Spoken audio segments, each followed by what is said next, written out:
Magandang istorya ng dalawang ito, partner. Kasi po, nag-viral yung post ni Andre kung saan pinasasalamatan niya ang kanyang tatay Lito dahil sa pagpapaaral sa kanya at pag-inspire sa kanya na magsumikap. Nakailang thousands of views or baka milyon na ngayon, ha? Kasi na-inspire sila doon sa kwento ni Andre tungkol sa kanyang ama. Mabuti marinig namin mula sa iyo, Andre. Ano ba itong inspirasyon mo at na-post mo itong istorya ninyong mag-ama? Dapat po talaga Father's Day post lang po talaga yung ginawa ko dahil po nagkataon na nagkasabay yung graduation namin at Father's Day post and Father's Day, kaya gusto ko po sana bigyan ng tribute yung tatay ko dahil sa bawat supot nga po ng cotton candy ay mula sa kanyang mga sakripisyo, sipag at tiyaga para po mapagtapos ako, kasi hindi rin po ako makakapunta kung nasan po ako ngayon kung hindi rin po dahil sa kanya. Kaya ginawan ko po siya ng post letter po talaga as appreciation po sa lahat ng mga pagsisikap niya para sa akin. Ayan, si tatay kasi ay isang cotton candy vendor pero nakapagpatapos siya ng isang legal management graduate dyan po sa Ateneo de Manila. Ngayon, Tatay Lito, ano naman po ang naramdaman nyo nung nakita nyo yung post na yun ng inyong anak? Opo, ma'am. Sobrang saya po, ma'am. Sakto po na taon po sa Father's Day. Sabi ko, ako na po yung isang tatay na pinakamasaya po ngayon na Father's Day po nangyari. Opo. Sobrang Marami proud po. kayong napasaya, Tay. Kwento nyo nga, kumusta naman yung business yung cotton candy? Saan ba ito nag-umpisa? At paano nyo naisipang gawin itong profesyon? Opo, ma'am. Dati po, ma'am, isa po akong janitor sa isang pribadong school po. Noong since 2002 po, dahil si Mrs. po noon, nahirapan po siya magbuntis sa kanya. Bali, 1 month po na palagi po siyang bed rest lang po, palagi lang po siyang nakaiga, ma'am.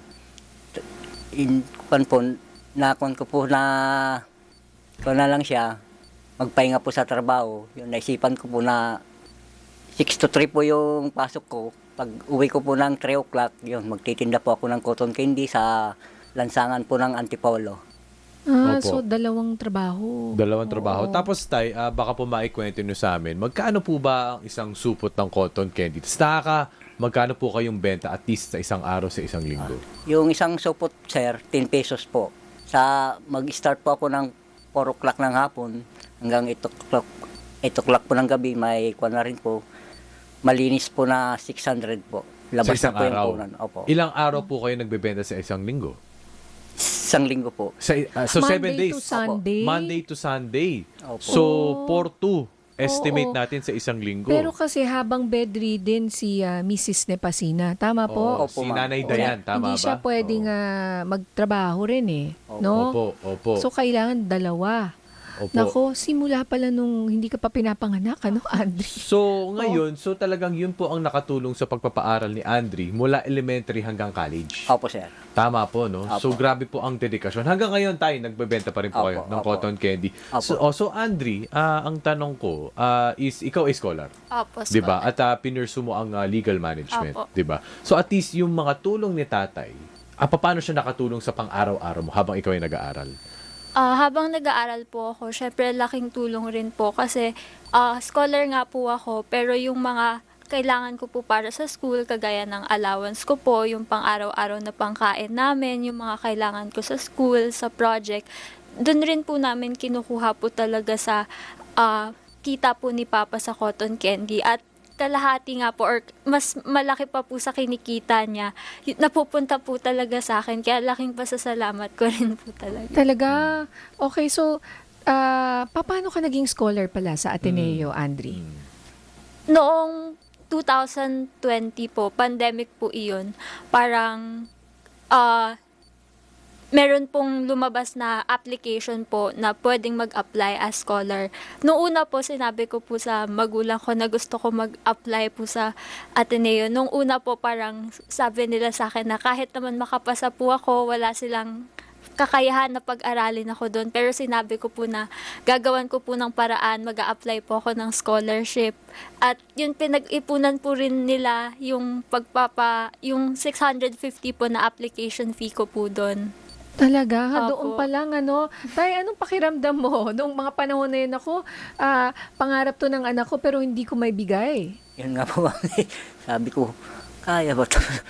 Sa isip-isip ko po, nako, Ateneo, hindi ko po, Ateneo, parang, nagawa diba, niyo, Tay. private school eh. Hindi Nagawa UP niyo, Tay. eh. UP mas medyo affordable pa, mas Oo. affordable eh, 'di ba? Pero Ateneo ang Oo. pinili mo. Oo.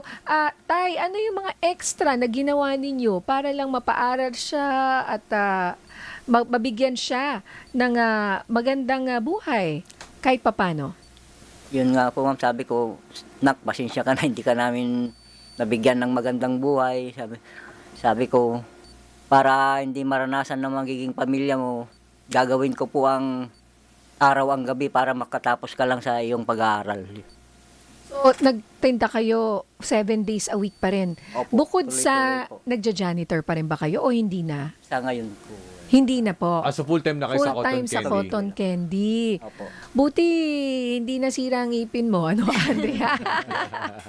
Pero ngayon, no, bakit nga ba legal management? Nung nagkaroon ka ng opportunity na pumasa ka legal management, bakit, Andre? As ako po, ever since po talaga naniniwala po ako na yung edukasyon, hindi lang po siya daan para po makaahon ako sa buhay, pero para makapaglingkod rin po ako sa mga tao. Kaya legal management po, dahil ito yung nakikita kong way po para makapag-serve sa ibang tao na katulad ko rin po na nangangarap at katulad ko po na kailangan ng boses para maipagtanggol yung sarili po nila. Talaga Ayan, namang oo. men for others. Oo. So, iba. Buti Or naka-blue women. ka ngayon. One women big for fight tayo, others. One big fight. One Naka-blue big ba? fight. Sa puso ko rin, I blue. stand with oo. the students of Oo Ateneo. naman. One big fight. Diba? Oo, Huwag niyo po kasi- sila itadamay sa kung ano-anong Ayun na naratibo, Oo nga, yan na naman Sorry tayo. po, yan na naman tayo, Init ah. naman ulo ni partner. Pero totoo, maraming nagiging affected ngayon. Pero at least ito, it's a magandang istorya sa Ateneo de Manila University. Anong balak mo ngayon, Andre? Sa ngayon po, napag-isipan ko po na magtatrabaho po muna ako dahil gusto ko rin po na balang araw, ako naman po yung parang magtataguyod sa pamilya ko po at hindi na po magtitinda si Papa. Pero sa ngayon po, pag-iipunan ko po muna yung tuition fee ko para sa law school, magtatrabaho pa po muna. May question ako, since nag-viral siya at ngayon nga, nandito nga kayo sa radyo, meron ba kayong mga opportunities din? Meron ba mga nag-message for support? You cannot disclose, pero just ano lang, parang meron ba mga general lang? Meron ba? Opo, actually marami rin pong alumni from the school na nagbigay po ng suporta and very grateful po ako. Maraming doors rin po for opportunities po. And yung pinaka-grateful po ako, nabigyan ko po ng inspirasyon yung ibang mga estudyante na akala ko nga lang po Father's Day post lang. Pero marami pong estudyante na na-inspire na magsikap at yung mga parang mga magulang rin na lumalaban ng tahimik, nabigyan rin ng pagpupugay po. Pero tayo, ang tanong ko rin, syempre tayo mga tatay, talagang ang purpose talaga natin, maitaguyod ang ating pamilya. Paano nyo ginawa? Siguro magtatanong yung mga tao dito, yung mga listeners, yun nga, ginawa mong araw ang gabi. Oo, di ba? Sa mahinugot yung lakas mo, tay? Oo. Nahugot ko po yun, sir, dahil nakikita ko naman po siya, mas sikap po siya mag-aral. Sabi ko, nagsisikap siya, sa sikapan ko po, dubli-dublin ko po yung pagkakayod para may taguyod po na magtapos siya, hindi na po mahirapan po yung magiging pamilya niya po. At Andre, no, siguro kasi choice naman pwede kang magbulakbol, pwede mong hindi seryosohin, pero siguro sa nakikita namin siya, talagang dedicated ka di ba? Saan ba yun ang galing? Nung nag-college ka lang ba? Nung nakapasa ka lang? Or ever since yun yung mindset mo for your family? Ever since po talaga, parang bata po kasi namulat na po ako sa hirap ng buhay. At kesa po, mas pahirapan ko pa po yung buhay ko. Parang yun po yung naging instrument or yun po yung naging reason ko to drive and to work hard po. Dahil nasa palad ko po kung magiging mahirap lang kami all my life. Kaya yun rin po yung naging drive sa akin na naghihirap po yung magulang ko at ba't po ako susuko kung hindi sumusuko yung nagpapaaral po sa akin.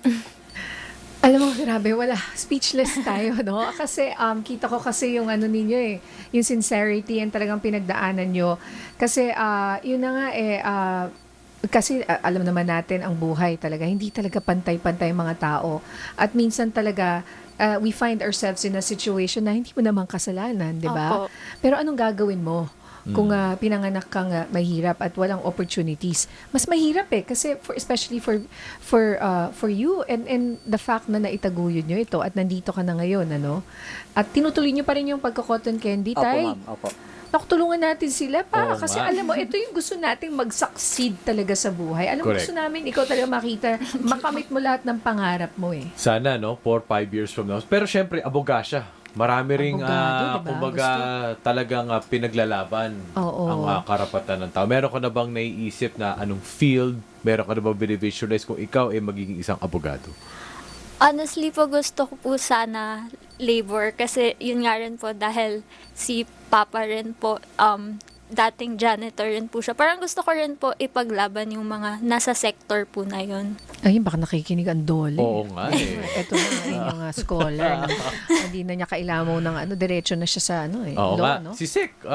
Si Sek Tolentino. Sek Tolentino. Good morning. Good morning, Opo. di ba? Oo. Oo, may nag-offer ba sa'yo scholarship for For law school, wala pa. Wala pa. Ba't nag-entrance ka na ba or hindi mo muna gagawin? Hindi ko pa po. Kasi parang meron po talagang entrance exam pa nung time po na this year. So sabi ko po, pag-iipunan ko lang rin po muna yung pang-entrance exam. Magtatrabaho ka muna. Opo. O, saan mo balak magtrabaho ngayon? Actually, meron na po. Pero, yun lang. Hindi ba pwede meron sabihin? na. Hindi pa pwede sabihin. Anong So may- ginagawa mo dun sa work mo ngayon? Anong work mo dun? Anong Parang industry? starting pa po actually this Friday po. Ay, okay. aba, Aba, exciting. congrats. Oo. Exciting. Anong gagawin mo doon sa Parang, work? ano po siya, international bank po, parang customer service rin. Ah, Yes, di ba? yes, oo. Uy, naku, good Kayod luck lang, sa'yo, kayod. ha? Ano mo oo. magandang inspiration, Ate Nins? Kasi pwede naman tayong tamarin. Pwede naman tayong magbulakbol. Pero mga ehemplo katulad ni Andre, talagang hindi tumitigil. Kumbaga, just always finding a way. Oo, Di ba? laban Oo. lang talaga ba? May gusto rin akong isa pang pahabol na tanong, Andre. Pwede ka bang i-share sa amin na siguro sa point ng buhay niyo, nakita mo yung tatay mo na grabe nagsumika. Baka may naalala kang memory na Yan. nakita mo siya na talagang... Na tumatak sa'yo. Oo, oo. Yung pinaka-tumatak lang po sa akin kung gaano po siya ka-selfless as a father. Kasi, yun nga po, nagtitinda po siya, janitor, tapos nagtitinda pa po. Tapos may times po na pagkakain po kami sa labas. Parang, ako lang po yung kakain, kunwari sa mga fast food. Tapos siya lang po, nakaupo lang po siya doon. So parang, doon ko po nakita na lahat po ng ginagawa niya para lang po talaga sa akin, para po sa pamilya namin. Kaya, yun po yung lagi kong tinatatak sa isip ko na kailangan ko pong magsumikap dahil ako lang yung iniisip ng pamilya ko, ng magulang ko po, si mama at si papa po. Si mami, si nanay, ano naman ang experience ninyong mag-ina? Si nanay ba nagtrabaho o anong support ang ibinigay niya sa inyo? Si mama naman po, dahil buong araw nga rin po nagtatrabaho po si papa. Si mama naman po yung parang naging support system ko po. Sobrang supportive niya po sa akin. Parang lahat po ng mga pangarap ko, sinusuportahan niya po. Lagi po siyang nasa likod ko lang and hindi ko rin po makakamit kung nasan ako ngayon kung wala rin pong suporta at pagmamahal ni mama po. At dito yung sinasabi nga natin na partner na ang pinakamagandang kumbaga ang tawag nila nun, legacy or pamana mo sa iyong anak ay hindi yung kayamanan kundi yung nakita nila, parang modeling, yung nakita nila yung mismong aksyon na ginawa po ninyo, tay. Oo. Ano ba yung values ninyo as bilang isang pamilya na gusto mo i-share sa amin? Kasi sabi nga ni Mix, madaling magbulakbol, magrebelde, magalit sa mundo. Pero ano yung nagtulak sa inyo? Na itaguyod talaga inyong pamilya sa ganitong paraan? Sa akin, ma'am, siyempre sa hirap ko ng buhay, sabi ko sa isip ko, pag-aralin ko po itong anak ko dahil sa hirap ng buhay para yung magiging pamilya niya, hindi na po matulad sa kanya, ma'am. sa hirap po. Naku, maraming salamat. Nakaantig ng damdamin talaga yung kwento ninyo. Lalo na yung sinabi mong kumakain ka sa fast food tapos si tatay Oo nga. nanonood lang tapos ikaw kumakain ng fast food. Parang magandang idea rin yun, ano? Oo. Pag sa commercial. No Naisip words ko eh. biglang, wow, parang Oo. ito yun eh. Oo, ito yun eh. Sacrifice talaga eh, Ito ang no? storya ng isang Oo. magulang eh. Di ba? Oo. Sa kanyang pagmamahal sa Ibibigay kanyang mo anak. lahat talaga sa iyong anak. Talagang huwaran po kayong dalawa at maraming salamat. This is what we need. Lalo na ngayong That's mga true. panahon ngayon na may mga ganito pa rin pong istorya ng ating mga kababayan. Hindi lahat bad news. Di ba, partner? Tama. Oo, baka may mensahe ka? Andri. Oo. Ay, una si Tay. Tay, Baka Tay, sa mga oo. lahat ng mga tatay or nanay na nakikinig ngayon. Sa lahat po dyan, huwag niyo pong sukuan ang anak niyo, gabayan niyo po sa kanyang pag-aaral. Balang araw po, makakatapos din. Maraming salamat po. Ikaw, Andri. Andri. Oo. Para naman po sa mga kapwa kong estudyante na nangangarap rin po, ang payo ko lang po ay huwag kayong matakot na mangarap ng mataas. Yung pangarap po, libre lang yan eh.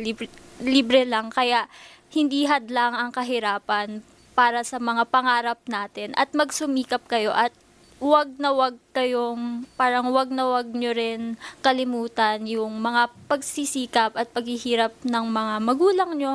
Magtanaw kayo ng utang na loob, pero in a way na alam nyo rin po sa sarili nyo kung yun nga po. At para rin po sa akin, marami pong mga estudyante dyan, mga bata na magagaling po talaga. Ang kailangan lang po nila ay pagkakataon. Kaya masaya po ako na naging inspirasyon ng storya namin para magbukas ng mata sa mga tao na may mga batang katulad ko na nangangarap at gustong matupad ang kanilang pangarap na makaahon sa hirap ng buhay po. Ayan. Mabuhay ka, Andri Nepasina. All the best to you. No? Congratulations sa iyong graduation. Future And- attorney. Let's claim it. Di ba? Yes, Manifest. oo. Ang galing mo Oo. sigurong abogado. Oo. Dahil alam niya meron siyang pinanggagalingan Correct. talaga. May hugot talaga eh. And Tatay Lito, congratulations. Thank you po, ma'am. Nakaka-proud naman po. Pati si Nanay, no? Nay. Kung andito rin si Nanay, nandito lang siya nakaupo. Hi, Nay. Talagang Oo. always giving her support Yes. sa inyong tatlo. So, tatlo sila eh. Wala kang kapatid, ano? Andri, ayan. Maraming salamat sa inyong oras at sa pag-share ng inyong inspiring story. Mabuhay po kayo. Ayan. Thank you.